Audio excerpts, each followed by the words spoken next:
अगर आप चैनल पे नए हैं तो चैनल को सब्सक्राइब कर लें और इस वीडियो को लाइक कर लें। और हेलो एवरीवन, आज के इस वीडियो में हम बात करने वाले हैं एएमयू 11th एंट्रेंस 2022 की प्रिपरेशन कैसे करें। तो जो एएमयू 11th एंट्रेंस का एग्जाम डेट है वो 24 जुलाई है और साइंस और कॉमर्स के लिए सेम डेट है। साइंस का एग्ज़ाम 10 AM पे है और जो कॉमर्स का एग्ज़ाम है वो 4 PM पे है, और लेकिन एग्ज़ाम डेट सेम है। और जो एग्ज़ाम होता है वो 100 मार्क्स का होता है। 100 मार्क्स कॉमर्स का भी होता है और आर्ट्स का तो सेम होता है, और साइंस और डिप्लोमा का कॉमन एग्जाम होता है, इनका भी 100 मार्क्स होता है। तो जो सिलेबस है उसके बारे में मैं बता देता हूँ। सबसे पहले साइंस आता है 50 मार्क्स का और मैथ्स आता है 30 मार्क्स का। साइंस 50 मार्क्स और मैथ्स 30 मार्क्स। उसके बाद जीके 10 मार्क्स और इंडो इस्लामिक 10 मार्क्स। अगर आप सिलेबस डाउनलोड करना चाहते हैं साइंस का या फिर कॉमर्स का तो वीडियो का लिंक मैं दे दूंगा डिस्क्रिप्शन में, आप वहां से जा करके सिलेबस डाउनलोड कर सकते हैं। और जो सिलेबस है वो 9th और 10th दोनों मिला करके है, दोनों से एंट्रेंस एग्जाम में आता है, इक्वल आता है और सारे चैप्टर से क्वेश्चन पूछे जाते हैं। ऐसा कोई चैप्टर नहीं है जिससे क्वेश्चन नहीं पूछे जाते, लेकिन आप लेटेस्ट सिलेबस जरूर देख लेना, उसका लिंक मैं डिस्क्रिप्शन में प्रोवाइड कर दूंगा। तो अब हम बात करने वाले हैं कि 11th एंट्रेंस की प्रिपरेशन कैसे शुरू करें।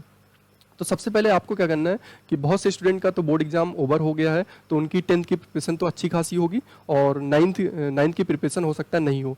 तो वो क्या कर सकते हैं, अगर 9th का प्रिपरेशन नहीं किए हुए हैं तो 9th का प्रिपरेशन पहले स्टार्ट कर दें, ज़्यादा बेटर होगा। 10th के कंपैरिजन में पहले 9th स्टार्ट करें, ठीक है। और 9th का प्रिपरेशन जब करें तो जिस भी चैप्टर का करें उससे रिलेटेड क्वेश्चन जरूर लगाएं, क्योंकि अगर आप पढ़ रहे हैं तो पढ़ने से कुछ नहीं होगा। अगर आप सिर्फ पढ़ रहे हैं तो फिर आप एग्जाम में नहीं कर पाएंगे। जो भी चैप्टर आप पढ़ रहे हैं उससे रिलेटेड क्वेश्चन प्रैक्टिस करें। फॉर एग्जांपल साइंस का अगर लॉज ऑफ मोशन का आप प्रैक्टिस कर आप पढ़ रहे हैं, लॉज ऑफ मोशन पढ़ रहे हैं, तो उससे रिलेटेड क्वेश्चन आप देखें, जरूर देखें कि एएमयू 11th एंट्रेंस में उससे रिलेटेड क्वेश्चन कैसे पुटअप किए गए हैं। मैथ्स का कोई चैप्टर सॉल्व कर रहे हैं तो उससे रिलेटेड आप देखें, एएमयू 11th चैप्टर वाइज पहले देखें, ठीक है। और आपको क्या करना है कि साथ में लेते हुए चलना है क्वेश्चन की, ये नहीं करना है कि आपको आप सारा पढ़ते चले जा रहे हैं। अगर आप सारा पढ़ते चले जाएंगे तो फिर भूलते भी चले जाएंगे, क्योंकि जो एंट्रेंस एग्जाम होता है वो बेसिकली प्रैक्टिस का होता है। जो भी स्टूडेंट जितना ज़्यादा से ज़्यादा प्रैक्टिस करता है वो एग्जाम में कर लेता है, क्योंकि 2 घंटा टाइम मिलता है सिर्फ और 100 क्वेश्चंस होते हैं। और जो कट ऑफ जाता है वो लास्ट ईयर तो एक्सटर्नल के लिए 55-54 गया था। सिलेक्टेड लिस्ट की मैं बात कर रहा हूँ, वेटिंग में और कम गया था। और अगर इंटरनल की बात करें तो 40 प्लस कह सकते हैं, और 35-45 पे वेटिंग भी आ गया था, उनका एडमिशन हो गया था।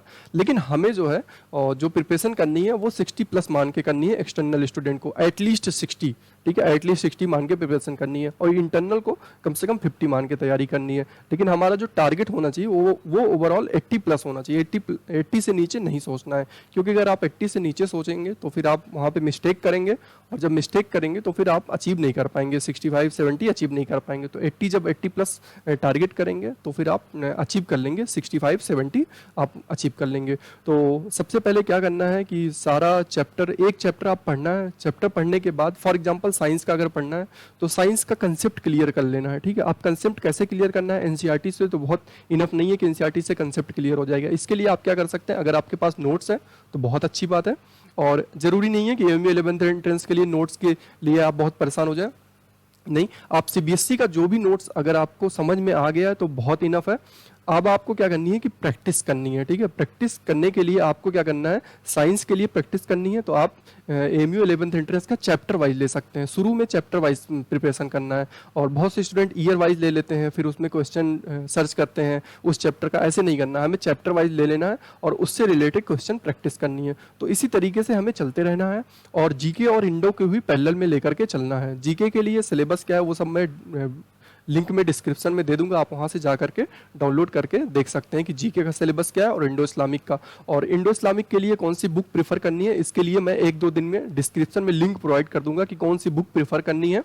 और मैथ्स के लिए आप क्या कर सकते हैं, मैथ्स थोड़ी सी टफ आती है, और एएमयू 11th एंट्रेंस में मैथ्स हमेशा टफ आती है, हर साल टफ आती है। तो उसके लिए आप कोई एडिशनल बुक भी प्रैक्टिस कर सकते हैं, और इसके अलावा एनसीईआरटी के अलावा। तो एनसीईआरटी आपको प्रैक्टिस करनी ही करनी है, लेकिन अगर आप एनसीईआरटी प्रैक्टिस करते हैं तो फिर आप 20 क्वेश्चन तक जा सकते हैं। 20 क्वेश्चन अगर क्रॉस करना है तो फिर आपको कोई और बुक भी प्रेफर करनी पड़ेगी जिसमें थोड़े से लेवल अच्छे हों।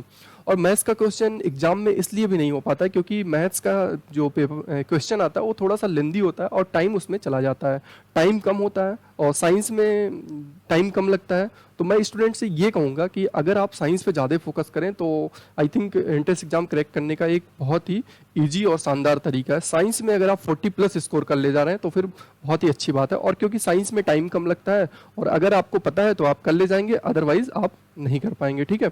लेकिन हमें ऐसा नहीं करना है कि मैथ्स को छोड़ देना, ऐसा कभी नहीं करना है। देखो अगर साइंस में फॉर एग्जांपल अगर आप 40 ले आ रहे हैं 50 में से, ठीक है, और मैथ्स में अगर आप ले आए 30 में से 20 तो आप सेलेक्ट हो गए, और जीके और इंडो में से 10 ले आए तो ये आपका रैंक बना देगा, 10 मार्क्स ये जो रहेगा ये आपका 10 रैंक बना देगा। तो हमें ओवरऑल पूरी तैयारी करनी है, मैथ्स की भी पूरी तैयारी करनी है, साइंस की भी पूरी तैयारी करनी है, और जीके इंडो की भी पूरी तैयारी करनी है। अगर आपने ये सोचा कि मैं ये चैप्टर छोड़ दूंगा और वो चैप्टर नहीं पढ़ूंगा तो फिर आपके लिए परेशानी हो जाएगी, क्योंकि कभी किसी चैप्टर से इजी आ जाता है और कभी किसी और चैप्टर से इजी आ जाता है। तो हो सकता है आप जो चैप्टर छोड़ के गए हो उससे क्वेश्चन इजी आ गया हो तो फिर आपके लिए परेशानी हो जाए, और जो चैप्टर आप पढ़ के गए हो वो उस एग्जाम में टफ आ गया हो। तो हमें सारा सिलेबस कवर करना है और बहुत ज़्यादा नहीं होता है।